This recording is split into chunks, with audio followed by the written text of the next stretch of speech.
Vous venez de rentrer du Festival du livre de Montagne de Passy en Savoie. Julien Lacroix, bonsoir. Vous êtes Bonsoir. photographe. Vous publiez Mon guide aux éditions Mons. Votre guide, c'est Matteo Jacquemou, figure du ski alpinisme. Un mot déjà sur la spectaculaire photo qui est en couverture. Racontez-nous son histoire. Bah, en fait, ça, c'est vraiment notre première photographie ensemble. C'était à l'Aiguille d'Entrèves, sur la frontière de la France et l'Italie. Et en fait, c'est un peu cette photo qui a été l'élément déclencheur de toutes les photos qui sont venues après et puis du projet du livre. Voilà. Est-ce que vous vous souvenez de votre première rencontre avec Matteo Jacquemou? Première rencontre, ouais, en fait, déjà, on avait échangé via les réseaux sociaux parce que moi, je cherchais un guide pour vraiment voilà, aller en haute montagne et photographier la montagne. Et ensuite, bah, on s'est rencontrés sur un vulgaire parking de l'Intermarché à Sallanches et juste avant justement d'aller à l'Aiguille d'Entrèves à Courmayeur, quoi. Voilà, c'est Alors, ça, c'était notre première rencontre. Matteo Jacquemou a 30 ans, il est aujourd'hui guide de haute montagne, plusieurs fois champion du monde. Ouais. Il possède l'un des plus grands palmarès français en ski alpinisme.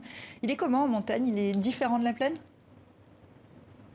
Bah, Mathéo, il est inépuisable, donc c'est assez impressionnant. Et quand on l'a en tant que guide, on se sent vraiment en sécurité puisque on n'a aucun doute dans sa performance et dans le fait qu'il va nous emmener au sommet, quoi. Donc c'est assez impressionnant de sa part, quoi.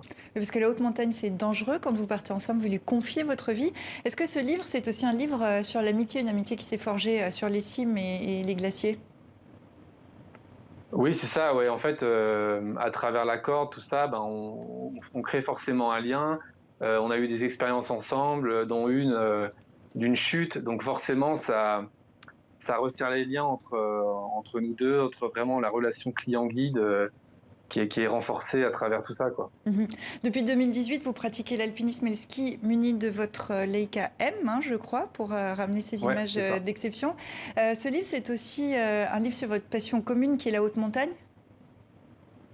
Tout à fait, ouais. En fait, c'est une passion commune. Alors après, chacun son niveau, hein. Moi, je suis pas du tout dans l'exploit ou les records comme Mathéo, mais moi, j'ai plus une démarche voilà, de contemplation, de photographie, mais au final, on aime tous les deux cet environnement et on aime s'y retrouver. Donc ce livre, c'est aussi ça, quoi. C'est pas vraiment un livre sur les exploits, c'est plus des souvenirs des sommets, et peu importe l'exploit ou le sommet atteint, etc., quoi. Parce que la montagne, c'est aussi une philosophie, une façon de l'aborder. Est-ce que Mathéo et vous avez la même? Oui, je pense qu'au fond, on a la même. Après, lui, dans sa carrière d'athlète, il a forcément un autre regard par rapport à ça, mais dans la montagne en elle-même, la montagne brute, oui, je pense qu'on se retrouve assez là-dedans. Et au final, Mathéo, quand on va en montagne, lui, il sait que moi, je recherche une, euh, une réponse photographique de la course qu'on va effectuer. Et en gros, lui, voilà, il me propose et après, ben, moi, je compose en fonction du paysage qu'on a en face Mhm. de nous, des conditions, etc. Et vous composez en noir et blanc, pas de couleur. Pourquoi? Le noir et blanc, c'est minéral et ça marche bien en montagne? Ouais, alors pour ce livre, en fait, j'ai vraiment fait le choix du noir et blanc parce que je trouve que le noir et blanc, ça va accentuer le silence, l'immensité, et je trouve que ça supprime le bruit, entre guillemets, que peut générer la couleur. Et je sais pas, pour moi, voilà, ça met en valeur, comme vous dites, le minéral, l'aspect de la glace, le pelage des animaux, etc. Je trouve que c'est intéressant au niveau de la matière. Vous écrivez que photographier la montagne, c'est faire le portrait d'un des visages de la Terre.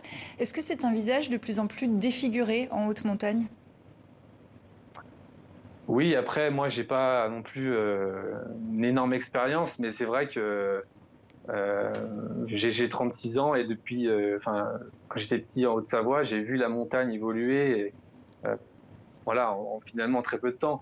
Donc oui, je pense que c'est un visage qui évolue. Après, c'est un débat autre, quoi. Mhm. Et que vous voyez de très près, c'est quoi la prochaine ascension d'un mot très rapide? L'aiguille verte à Très bien. Chamonix. Bon, on vous souhaite une très bonne ascension. Je rappelle le titre de votre livre. Ça s'appelle Mon guide avec Matteo Jacquemou. Merci beaucoup, Julien Lacroix, d'avoir été avec nous Merci dans beaucoup. 64 minutes et bonne ascension. Merci. Merci.